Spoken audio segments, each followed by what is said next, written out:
Hi, my name is Mark Moneypenny. This is my AEP 858 introductory video for data analysis and assessment. A little bit about me. I've been married now 22 years. Back in July, we have two children, a seventh grader and a sixth grader. We have one dog.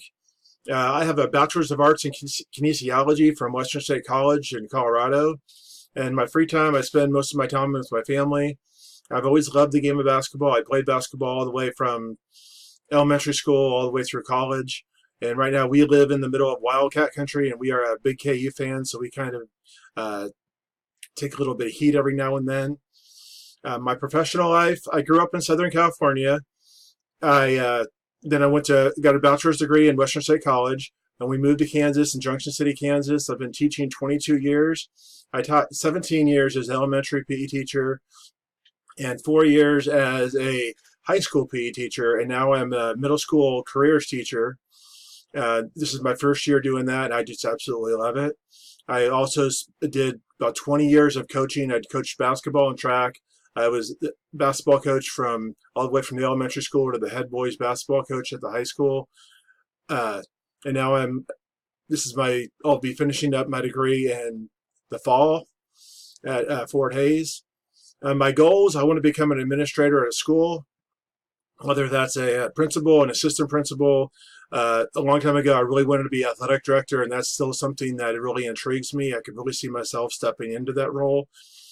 And the reasons I want to do this is I've had many leadership responsibilities in the past, and I just really love being able to help people and be able to guide others. And I just think being able to just not only help the students, but also help the adults and the teachers in the building just brings me great joy. And I'm always striving to make a positive difference. I just always want to make sure that I'm not ever preaching anything negative. I just always want to make sure it's always a positive footprint. The data we use at our school is every meeting we have a data meeting. We have one coming up here pretty soon, and we have 10 teams at our school, and each team has a set time to meet.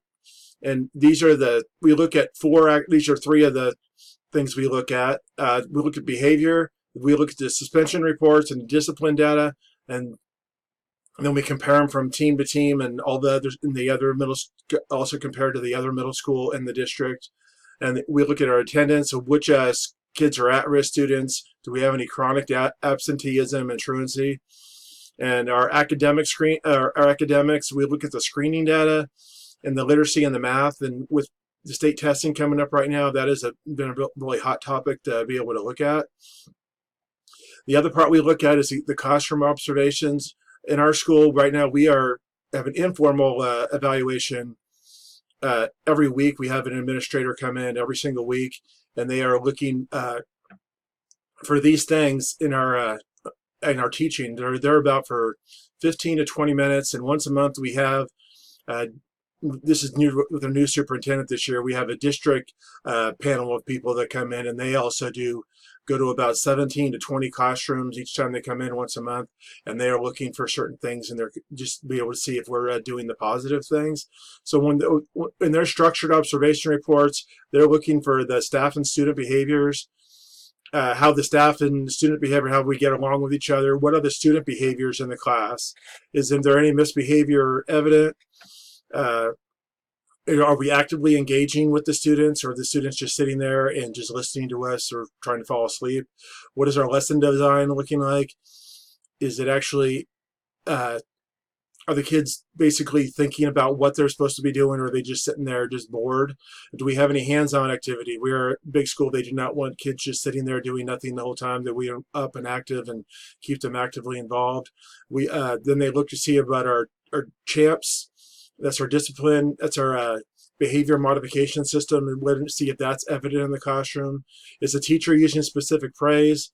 Are there no misbehaviors evident? The educational support staff, when they're there, are they actually actively engaged in the classroom, or is there any communication going on there with the teacher? Are they informed ahead of time? Because sometimes there's some parents and everything come in, they just sit down there and do nothing, and the administrators really just want to see the teacher making sure everyone in the classroom's involved. And we are an AVID school, so trying to get to make sure we're using the AVID strategies for note taking and letting the kids be able to go through all their steps and processes. And with the avid strategies, there's another 7 or 8 subcategories underneath that we're looking for. And the use of technology, they wanted to see that we're not just projecting something up on the screen, that the kids are actively involved with their tablets. If we're doing something on the smart board, they want to see that it's maybe a hands-on activity where the kids are totally engaged in it. And what is the cognitive level of the students? We want to make sure the kids aren't just sitting there just going through the motions. We want to make sure all the kids are actively involved. My personal critique is how I use data in my classroom. I look at the assessments I receive. After the principal leaves, the administrator leaves, they send us what they observed in the classroom, and then we kind of take notes for that. And I want to adapt basically what I saw for what they said. I want to be able to make sure I can make improvements. I analyze the information they produce from the report, because since I am new to this position, I'm basically classified as the first-year teacher again, and I want to make sure that I am definitely involved in knowing exactly what they're thinking before I actually have my second observation. I also want to analyze how I rate among other teachers.